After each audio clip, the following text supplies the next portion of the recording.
guys and girls, hope you're well. Excuse me, I'm all scruffy. Long story short, I'm battling it out against some waterproof wallpaper that is damaged, that has an awful colour. It's like a grey blue, really sad colour, and as I said, it's damaged. My loo. So I'm trying to get it off so that I can paint the walls, because with a cat, not a good idea to have wallpaper, quite frankly. So I'm battling it out. It's like impossible to get off almost. It's like trying to get a label off like a plate or a glass, you know, when you get them, and it's like really stuck on. And even with soapy water, sometimes you have difficulty taking it off, and you've got to scrape it. And oh, well, imagine that on the scale of a room. Okay, it's a tiny room, but the ceilings are quite high, and I'm quite short. But anyway, there I am, battling it out, thinking this wallpaper isn't going to get the better of me, plus which my man doesn't think I'll be finished by the weekend, and I'm right, that's a challenge. I'll take that as a challenge, yeah. There isn't another word for it. There are several in French for challenge, but they're not in English. So yeah, I'm absolutely determined not to let this stupid wallpaper get the better of me. Don't come off, you're gonna come off. And then I thought, this thought popped into my head. And it was a phrase, and it said, the only true limitations are those that you fix yourself. Meaning, even subconsciously. Because sometimes we fix our limitations. We're limited by things we don't realise we are. That's why there's a lot of I can't do that going on with an awful lot of people. And limitations, I've already spoken about them actually in my video on freedom. Limitations are belief systems, whether it be religious, political, scientific, even just our belief systems as far as we ourselves are concerned, what the image that you have of yourself. Because we do tend to, unfortunately, take on board, a lot of people take on board what other people say and other people's perspectives, and they sort of adopt them. And their own, in the end, the way they see themselves is like a mishmash of how everybody else has seen them.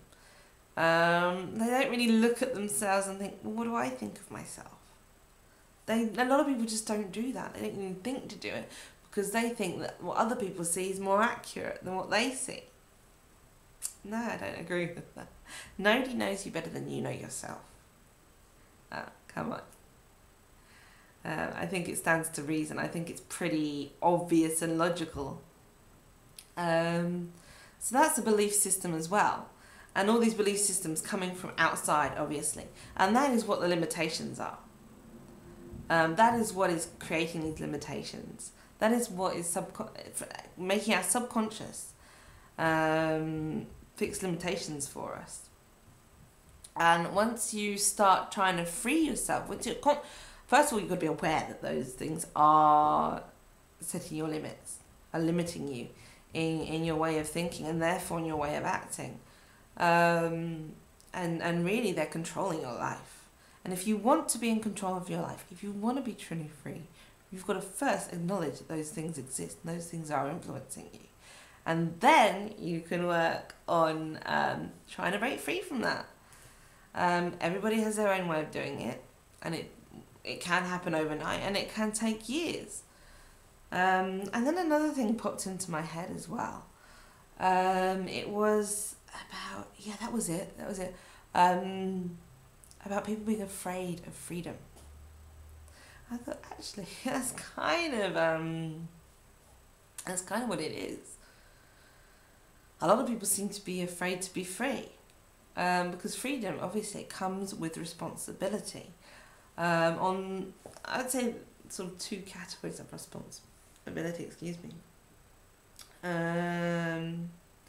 One category being that my freedom ends where yours begins. So in other words, as long as I haven't got the freedom to go around hurting other people and stealing from them and you know, creating victims, as it were, victimizing anybody in any way, shape or form, or to take away their free will, their free choice. I'm not allowed to do that. That's when my freedom ends.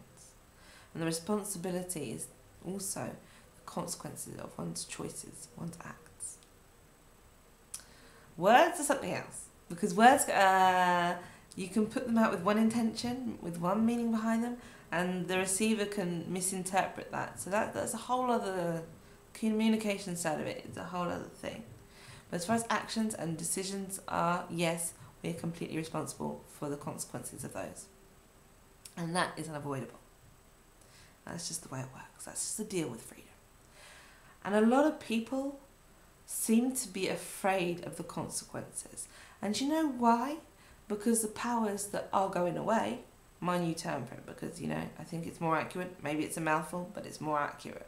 Because they're not the powers that were yet. And they're certainly not the powers that be. So they're kind of in between the two. Anyway, back to my thread of speech. The powers that are going away, they have made it so that if we do anything that they don't want us to do, if we want to do that, that's going to be difficult. That's going to be,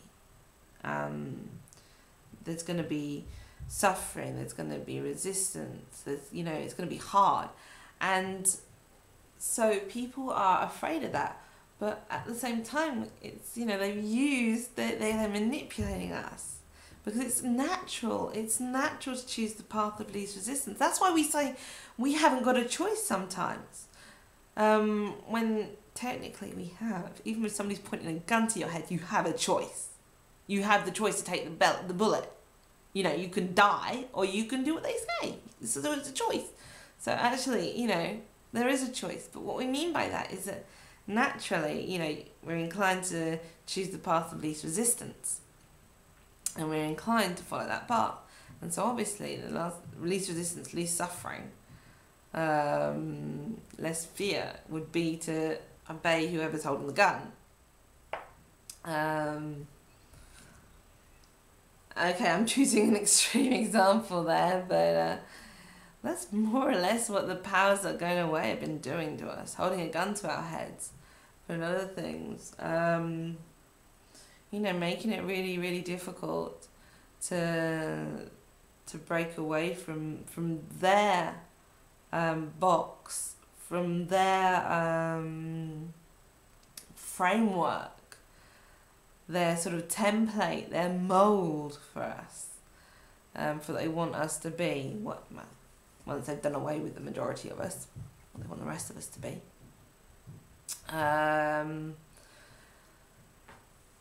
But yeah, people are afraid, and as I discussed in my last video, people are afraid, even if they realise what's going on, they're afraid of the consequences if they stand up against the status quo, against the powers that are going away, against the system. They're afraid of what they might lose, and where they might end up. And yeah, we all know that if enough people do that, then the more people stand up, the less we risk. It's as simple as that. If enough people stand up, we'll be alright. If everybody stood up, it would just be, well, for one, it would be a miracle. And for another thing, there would be no risk, really. I don't think so. But yeah, people they're like waiting for everybody else to stand up, and then they'll stand up last of all, sort of thing. Like the sheep mentality still. Even a lot of awakened people are still in sheep mode in that way. They follow the flock. They're not going to stand alone. I feel pretty much alone in my town. the only truthers and awakened people that I really speak to are on the internet. And yet, you know, if you seek, you will find. And I have found people, you know, protesting against chemtrails. Well, not actually, you know, having a protest march or anything, but I've seen flyers and people with just something they printed off their computer in the back window of their car. And there's just down the road from me, there's this famous airport protest that's been going for 40 years. For 40 years they have been squatting on this site. They have been making makeshift houses and just living off of people's generosity. And there's a lot of solidarity going on there. I know there was a few people who actually basically went butt naked in front of the CRS, and which are the riot police. As you know, it was really beautiful. I saw the video, and there were about 3 or 4 naked people, and they were saying, look, we gave up our jobs to do this, and we live off handouts. We live off a piece of bread and a fruit a day from people's generosity, because we believe in this.